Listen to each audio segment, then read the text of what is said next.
Quels sont les défis auxquels les équipes de sport collectif, en particulier le football, sont confrontées? Les défis économiques auxquels les équipes de sport collectif et de football sont confrontées portent sur l'explication de la persistance de déficits qui doit être recherchée à un autre niveau. Les conditions de production de la production sportive, qui est une production particulière, singulière, qui tend vers une monétisation spécifique, tend vers une inflation de la masse salariale, généralise donc des déficits, oblige à la réalisation forcée ou choisie de certains actifs et n'est pas soumis à une forte régulation. Quels sont les différents produits que l'on rencontre dans les clubs de football? Les droits audiovisuels, les recettes de sponsoring et de publicité, les recettes de billetterie, les autres produits dans le merchandising, les revenus d'hospitalité et de conférences. L'explication de la tendance structurelle au déficit porte sur 6 cas de figure qui peuvent conduire à des déficits que l'on va rencontrer à peu près dans tous les cas. La baisse des recettes d'exploitation, surenchérir pour attirer les joueurs talentueux, voir ses dépenses croître plus rapidement que l'augmentation des droits commerciaux, être victime d'un choc de productivité comme un échec sportif ou une relégation, une diminution des recettes pour des raisons externes et pas de baisse des charges concomitantes face à des contrats de joueurs qui sont des contrats à durée déterminée et qui constituent une charge fixe. L'explication de la persistance des déficits doit être recherchée à un autre niveau. On va les rechercher, par exemple, sur la rareté des talents des joueurs qui conduit à une concurrence imparfaite puisque leur compétence ou leur talent n'est pas substituable de leurs prestations. Recettes de clubs limitées, augmentation des dépenses salariales sans limite théorique, augmentation tendancielle des dépenses, faible rotation des effectifs, présence de superstars. La lutte contre les déficits et donc la persistance des déficits présente 5 inconvénients majeurs. La nécessité de trouver des sources de financement externes, l'augmentation des charges liées au coût de ces ressources, la détérioration de l'image des clubs, la dépendance accrue vis-à-vis de certains partenaires, en particulier les actionnaires, l'augmentation du risque de faillite. Ceci pousse à la redéfinition d'un business model que l'on peut considérer comme la prise en compte d'un apport en compte courant de la part des actionnaires, la négociation d'un report des dettes auprès des prêteurs, l'abandon de créances et de comptes courants, la réalisation choisie des actifs trading joueurs, la réalisation forcée des actifs comme cession d'une partie des capitaux, commercialisation des droits audiovisuels aux enchères, la propriété des stades, le naming et les events. Face à une régulation externe qui porte sur les autorités et la création d'un référentiel pour créer un système compétitif européen, à travers des outils de régulation, ces espaces de régulation dont l'objectif est de promouvoir des objectifs de régulation destinés à améliorer la performance financière des clubs. Deux modèles économiques subsistent dans les sports collectifs. D'abord un modèle en équilibre qui va partir, je dirais, d'un objectif. Les clubs maximisent la recherche du profit et non le nombre des victoires. Dans ce but, les clubs recrutent le plus de talents possible sous la contrainte budgétaire que leurs dépenses de recrutement ne dépassent pas leurs revenus.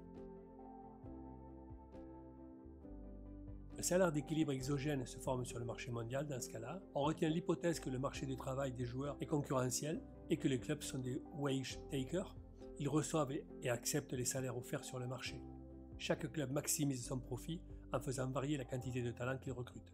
Le revenu marginal du talent est plus faible que son coût marginal, la répartition des talents devient plus inégale et le déséquilibre compétitif plus important quand les clubs maximisent les victoires que quand ils maximisent les profits. Pour un coût unitaire de talent donné, la demande de talent d'un club qui maximise ses victoires est plus grande que celle d'un club qui maximise ses profits. Pour un niveau de salaire unitaire donné, un club qui maximise les victoires dépense plus pour recruter plus de talent qu'un club qui maximise son profit. Le salaire d'équilibre est plus élevé avec la maximisation des victoires qu'avec la maximisation du profit. Le modèle déséquilibré part de l'hypothèse que les clubs professionnels d'une ligue ouverte ont une contrainte budgétaire molle, trouvée à se faire renflouer par des investisseurs, par un fonds d'investissement ou par une banque, entraîne un déséquilibre par excès de demande sur le marché du travail sportif.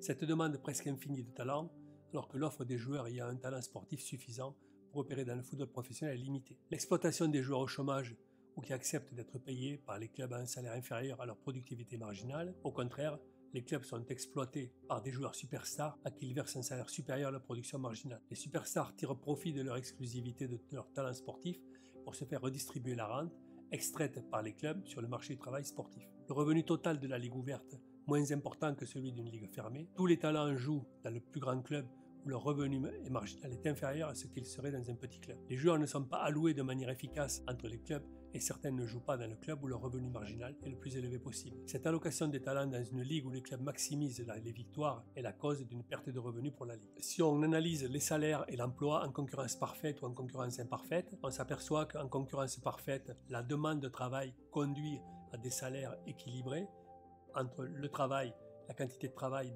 disponible et les salaires, alors que sur un marché qui est en déséquilibre, où la demande est très importante, cette demande très importante fait progresser la masse salariale automatiquement.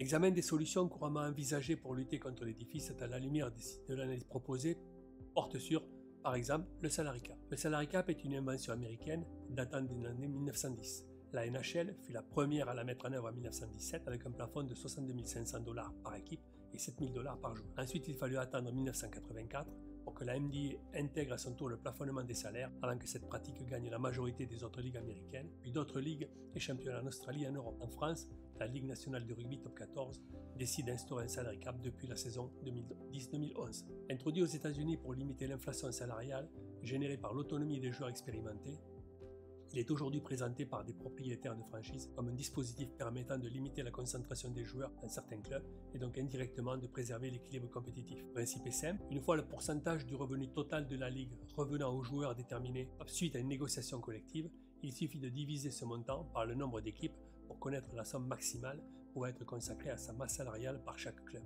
Reste alors aux propriétaires et aux agents à négocier les salaires individuels. Instaurer une ligue, un salary cap, ne change rien aux conditions de la réalisation et de l'écoulement de la production sportive. Son seul effet est de conduire à une répartition différente des droits de créance octroyés à certaines catégories de travailleurs au détriment des autres, la production restant inchangée. Fixer un salary cap revient à décider quelle doit être l'expression monétaire maximale de la production de certains sportifs professionnels, ce qui évolue dans les ligues concernées. Ainsi, une nouvelle direction pour réguler le sport professionnel apparaît à court terme. 5 nouvelles pistes à court terme.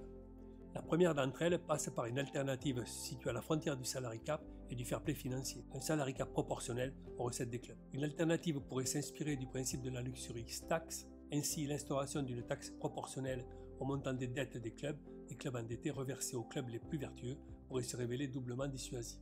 Face à l'inflation de la masse salariale, une mesure instaurant une indexation obligatoire de celle-ci sur les revenus ou un revenu individuel maximum pourrait se révéler efficace à court terme. La salarisation dans les clubs des agents de joueurs pourrait constituer une source d'économie importante. Enfin, face aux difficultés pour identifier l'origine des fonds obtenus par certains clubs, une liste d'établissements financiers agréés par un organisme de contrôle, seule habilité à financer l'endettement passé et présent des clubs déficitaires, permettrait de contrôler l'origine et le montant des fonds versés aux clubs européens. Ainsi, une nouvelle direction pour réguler le sport professionnel pourrait apparaître à long terme. On pourrait imaginer 3 groupes de clubs hiérarchisés selon les indices européens sur la base de leurs résultats sportifs européens et nationaux de la saison précédente. Les qualifiés pour une compétition européenne, le milieu du tableau, les 3 derniers promus. Recruter un joueur de chaque catégorie en fin de contrat, renouvelable, durée initiale inférieure à 2 ans, afin d'assurer la fluidité du marché. Une fois ces premiers choix effectués, viendrait alors successivement le tour des clubs non européens. Enfin, les clubs classés au-delà aux 3 dernières places choisiraient, leurs joueurs. Du côté des joueurs, 3 catégories seraient également distinguées. Les stars, caractéristiques déterminées par un groupe d'experts selon leur certification internationale. Les expérimentés, caractéristiques principales supérieures ou égales à 3 ans professionnels en Ligue 1. Et les paris, catégorie comprenant les joueurs inférieurs à 20 ans et supérieurs à 32 ans, les joueurs des 2 autres catégories.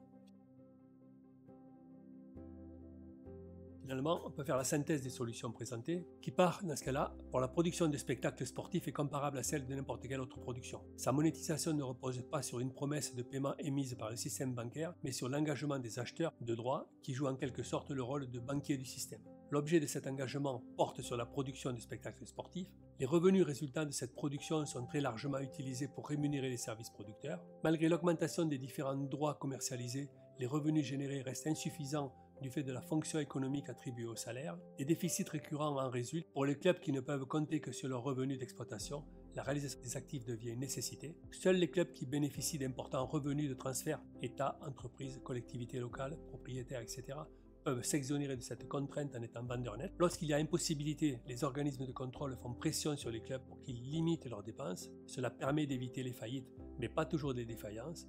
Il est possible de limiter les déséquilibres sans s'attaquer aux racines du problème. Au plus profond de celui-ci est inhérent à la fonction économique jouée par les salaires dans ce secteur d'activité. Seule une évolution en la matière permettrait d'envisager un équilibre global du système.